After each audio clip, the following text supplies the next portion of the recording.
The wind howled like a beast, rain slamming the roof as Mara ran barefoot through mud, clutching her newborn. Behind her, the ranch door burst open. Elias stood bleeding, gun in hand. "Run!" he shouted. But when she saw the shadow behind him, a blade raised in the lightning, she froze. Then, hands shaking, she raised the revolver he had once placed in hers.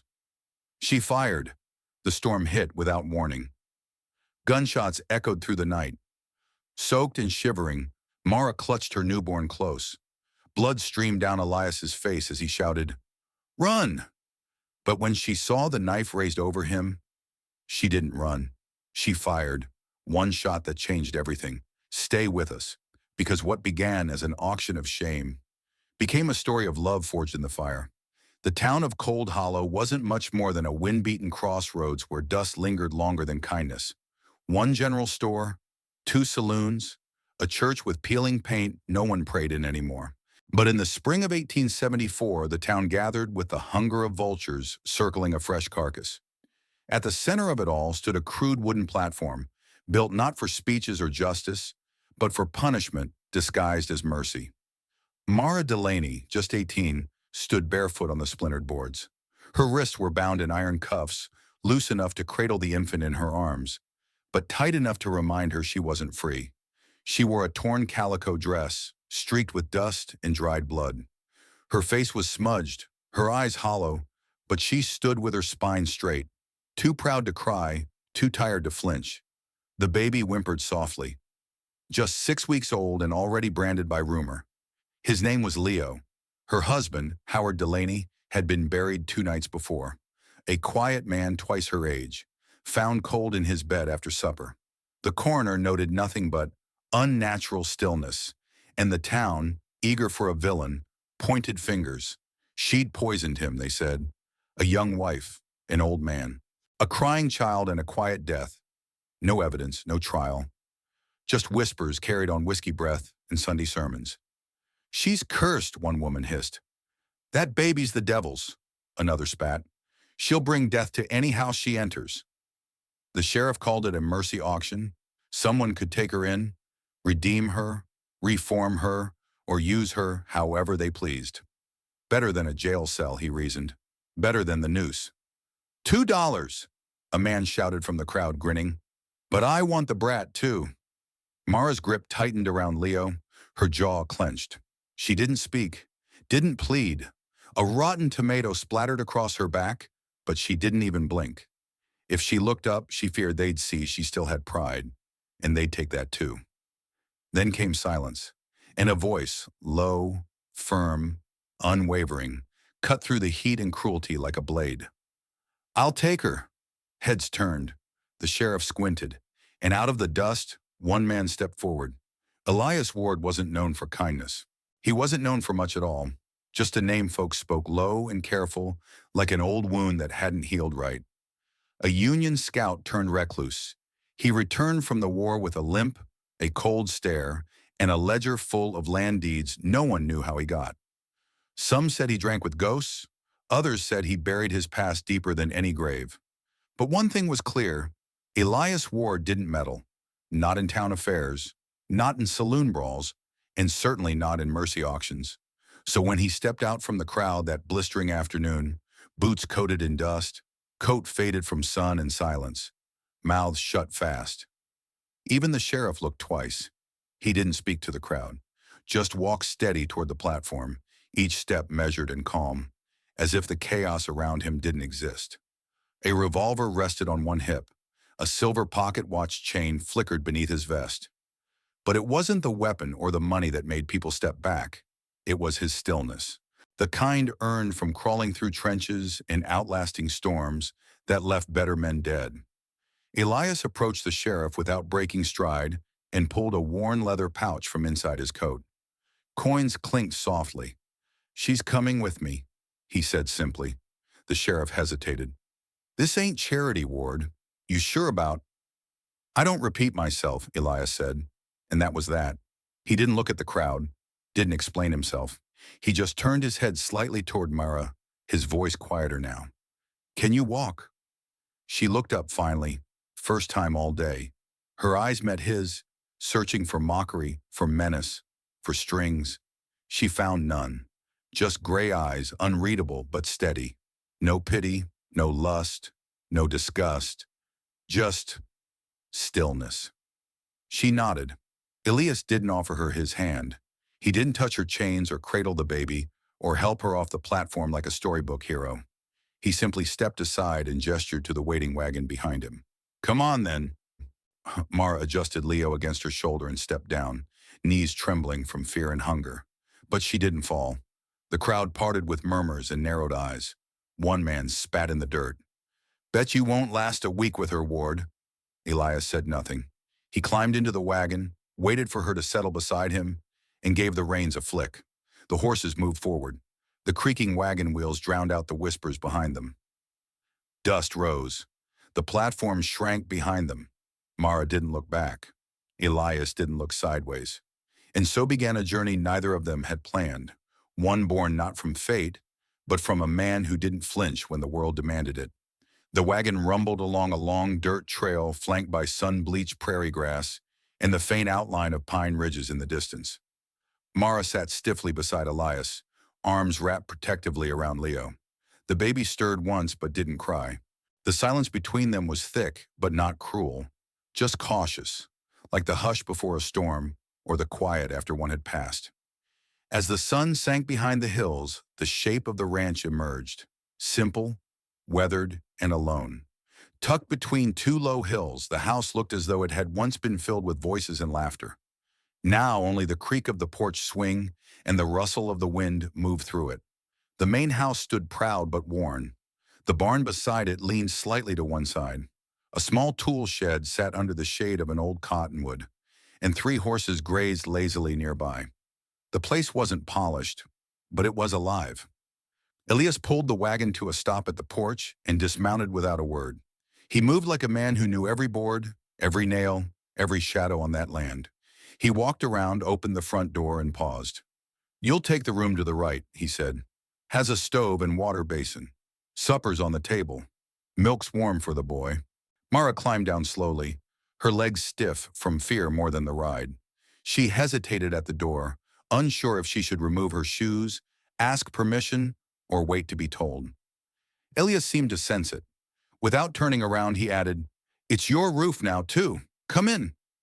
Inside, the house smelled faintly of pine smoke, iron, and something almost tender, like baked bread left too long in the oven. The floors were clean, the curtains heavy, and a single oil lamp flickered on the table. He pointed to the room off the hallway. She stepped inside. The space was modest, a narrow bed with a folded quilt, a washstand with fresh water, and a small table tucked beside the window. But what stopped her breath was what sat on the table. A bowl of steaming soup, a bottle of milk, still warm, and beneath a small cloth napkin, a handwritten note, "Happy 1 month, little one." Mara didn't move for a long moment. No one, not since Leo had come into the world, had marked his life with anything but scorn. The note, simple and silent, unraveled something in her chest. That night she sat in the main room, Leo curled against her chest. The fire crackled softly. Elias had vanished somewhere down the hallway, his presence barely a shadow. For the first time in weeks, Mara didn't dream of chains. She just listened to the fire and breathed. Mara rose before the sun, the baby still bundled against her side, his breath steady and light. The sky outside the window was a pale wash of gray, not yet day, not quite night. She moved quietly through the house, as if it didn't belong to her, as if the floors might creak in protest at her presence. She swept the corners where dust had long settled, washed the used dishes without being asked, and boiled water for the milk before Leo stirred. She didn't do it for gratitude. She did it to feel useful, to keep her hands busy so her thoughts didn't drown her. Elias rarely appeared before mid-morning, and when he did, he moved with quiet intention, checking fence lines, splitting logs, feeding the horses. He never asked her to help, never barked orders. And yet, every morning, firewood was stacked neatly beside the stove. A clean towel lay folded on the washstand. Fresh water filled the basin. Nothing was said about it. He simply did. And that silence, that space he gave, was what confused her most. She had grown up around men who took up space like they owned the air. Men who leaned too close, who looked too long, who spoke kindly with their mouths but cruelly with their hands. So when Elias didn't look at her with hunger or pity or anything at all, she didn't feel safe. She felt unmoored. She kept her eyes down, her voice soft, her presence light, but something began to shift. One afternoon, as the wind slipped through the curtains and sunlight pooled at the foot of her bed, Mara went to fold Leo's blanket and noticed something resting beside her pillow. A handkerchief, not just any cloth, but the same one she had embroidered years ago and handed to a stranger at the Red Bluff County Fair. She'd barely remembered the moment herself. A man's scarf blown by wind, her fingers catching it, a soft thank you, and nothing more. And yet here it was, faded but unmistakable. Her stitches, tiny wildflowers in the corner, still intact. She sat on the edge of the bed, holding it like a memory that shouldn't have survived. He remembered. She didn't know what that meant yet. Didn't know if it was comfort or confusion tightening her throat.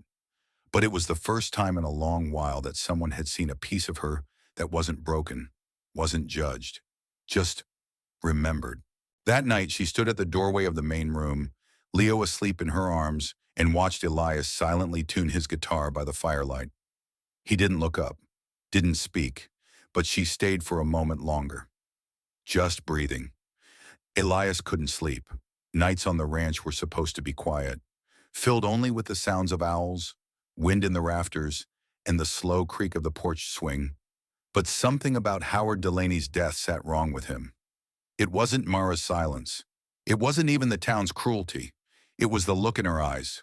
Haunted, yes, but not guilty. Just lost. And there was the baby, Leo. Healthy, alert, no sign of neglect. No sign of a mother distracted by murder. Elias had seen death in the war, had watched men die from wounds, fever, heartbreak. But he'd also seen poison, the slow kind, the quiet kind, the kind that left the skin too pale and the blood thick with wrongness. So, on a day when the wind came down from the hills sharp and restless, Elias saddled his horse and rode for Black Hollow. Black Hollow wasn't on most maps. It lay 3 valleys east of Cold Hollow, tucked in a bend of wild pine, its only permanent resident being Doc Alpheus Kane, a man as strange as he was smart. He'd been a battlefield surgeon once, then a bone setter, and finally a hermit who traded medicine for firewood and didn't much like company. But Elias wasn't looking for charm. He needed the truth. Kane peered over the top of thick spectacles as Elias rode up, already wiping his hands on a stained apron. "Well, if it ain't Elias Ward, thought you'd vanished into your hills." "I need to ask you about a corpse," Elias said plainly. Kane raised an eyebrow. "Yours?" Elias didn't smile. "Howard Delaney." The name changed the air. Kane scratched his chin, motioned for Elias to follow him into the shack, lined with dried herbs, glass jars, and scrolls of brittle paper. Skin was too pale. "Veins gone black," Kane muttered, already pulling a jar off a shelf. "Didn't say much then. Wasn't asked. But I'd bet bear cap on it." Elias frowned. "Bear cap? Bitter herb. Near impossible to taste in stew. Grows up near Raven's Bluff. Takes planning to use it. Real planning." Elias left that day with a name echoing in his mind. Bear cap. The next morning, while Mara and Leo were napping, Elias made a quiet trip to the old Delaney estate, now shuttered and forgotten. He found the herb shed out back, the door hanging crooked on rusted hinges. Inside, dust coated every surface. He ran his fingers along the shelves until he spotted it. A small, unmarked jar. He opened it and recoiled. The acrid, sour smell was unmistakable. But that wasn't the only thing he found. Beneath the shelf lay a torn slip of paper, part of a requisition log. Elias smoothed it out and read the name. Clive Remsen, Howard's longtime foreman. The same man now trying to lay legal claim to everything Mara had left. Elias pocketed the jar and the log, his jaw tight. This wasn't over. Not yet. Clive Remsen arrived 2 weeks after the storm, just as the sky cleared, but the ground remained wet with memory. He didn't come like a man bearing condolences or concern. He came like a banker come to collect. Pressed jacket, polished boots, and a leather satchel overflowing with papers that smelled of ink and arrogance. Beside him stood a stranger in a city coat, clean-shaven, wire-rimmed spectacles, and a notary seal in his pocket. Elias met them at the gate. He didn't speak, just opened it with one hand and gestured them through with the kind of calm that made men hesitate. Inside, the house felt colder than the wind outside. Clive removed his hat as if the gesture meant something. The lawyer cleared his throat and laid out documents on the table like weapons. "The estate passes to me," Clive began, his voice slick with practiced grief. "Howard's will was very clear. Mara is unfit.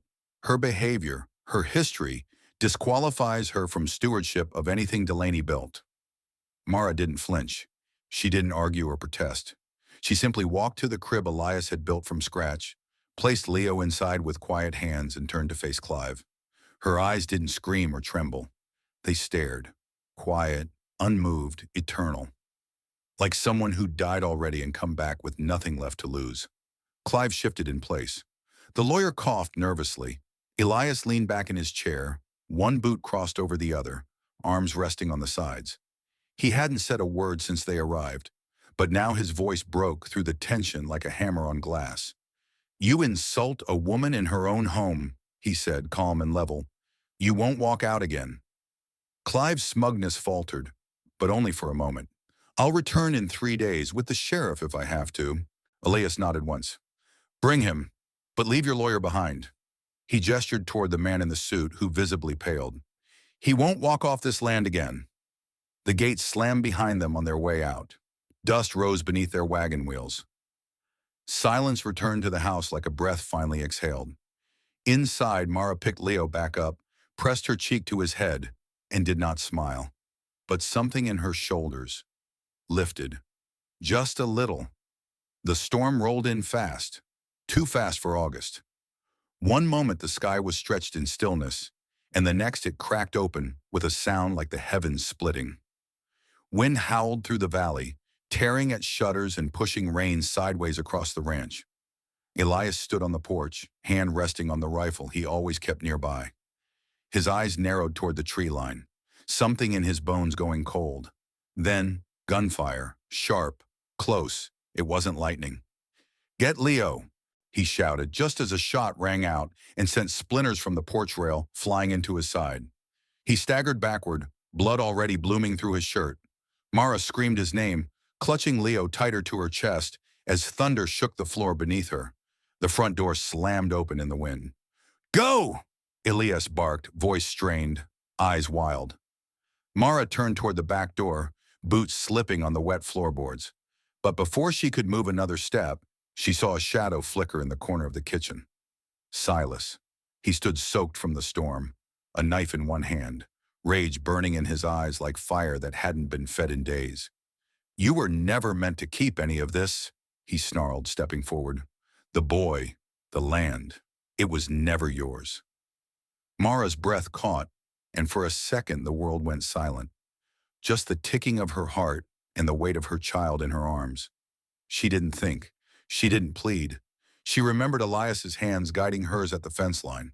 The way he'd said, "You have the right to protect what's yours." The revolver was still in the drawer by the stove. She lunged for it, yanked it free, and turned. Silas raised the knife. Mara fired. The shot cracked through the house like lightning unchained. Silas's body hit the floor hard, the knife clattering beside him. A thin ribbon of blood snaked along the tile. She didn't tremble. She didn't blink. She just stood, holding Leo in one arm, the revolver still smoking in the other. Breath rising and falling like thunder had moved inside her chest. Outside, the storm raged. 2 more figures fled into the woods, men who'd come with Silas, now unwilling to die for his grudge. Mara didn't chase them. She stepped over Silas's body, eyes scanning the room. She found Elias slumped against the wall, face pale, lips tight with pain, but alive. She rushed to him, falling to her knees, setting Leo gently down beside them. Blood trickled from Elias's temple. He tried to speak, but she stopped him with her hand, steady and certain. "Don't," she whispered. "Just breathe. I've got you." And for the first time since she stepped off that auction platform, Mara knew she wasn't the one being rescued. She was the one who stayed. and fought. The days that followed blurred like watercolor in rain. Elias drifted in and out of consciousness, his skin hot to the touch, his breaths shallow and ragged. The fever took hold fast, stealing his strength, muddling his mind. His shirt clung to him, soaked in sweat and blood, and every time he moaned, Mara felt her own heart lurch. She never left his side.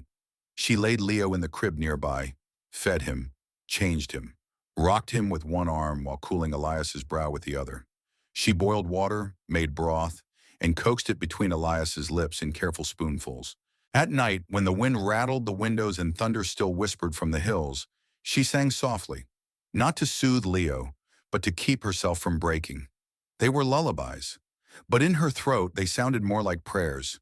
She whispered things she hadn't dared speak aloud in years, about Howard, about loneliness, about the kind of grief that follows you into dreams.